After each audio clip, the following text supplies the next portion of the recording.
ठीक, start. Welcome back Rahul biology classes. आज हम स्टार्ट करेंगे ब्रीथिंग एक्सचेंज ऑफ गैसेस।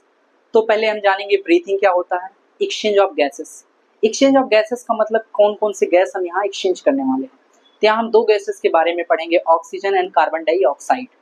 अब बात आती है कि ऑक्सीजन और कार्बन डाइऑक्साइड की जरूरत क्या है, ऑक्सीजन कहाँ से आता है, कार्बन डाइऑक्साइड कहाँ से फॉर्म होती है। तो ऑक्सीजन हम अपने एटमॉस्फेयर से लेंगे और CO2 आपकी बॉडी के जो सेल होते हैं मेटाबॉलिक रिएक्शन के दौरान फॉर्म करते हैं। अब जरूरत आ गई भाई ऑक्सीजन ही क्यों जरूरत है हमारे सेल को, तो जरूरत यहाँ आती है कि हमारे सेल के पास डाइजेस्टेड फॉर्म में glucose amino acid, fatty acid ये पड़े होते हैं। अब इनको ब्रेक डाउन करने के लिए जरूरत होती है हमें किसकी, ऑक्सीजन की। अब ऑक्सीजन इनको क्या करता है, ब्रेक डाउन करता है, जिससे रिलीज होगी एनर्जी। क्या रिलीज होगी, एनर्जी रिलीज होगी। अब इस एनर्जी की मदद से आपका सेल जो है, आपका जो सेल है बॉडी का, वो वेरियस एक्टिविटी फंक्शन में इन्वॉल्व करेगा।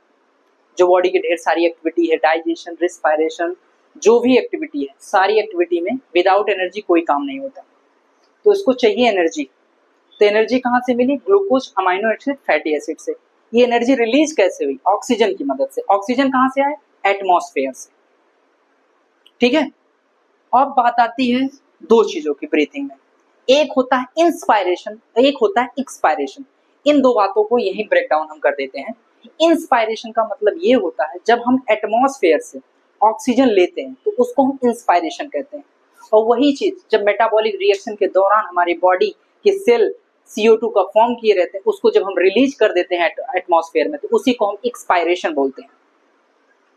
और इन दोनों को मिलाकर हम रिस्पायरेशन या ब्रीथिंग बोलते हैं। रिस्पायरेशन को आपको डिटेल में पढ़ना होगा, तो रिस्पायरेशन इन प्लांट में डिटेल में आप जानेंगे।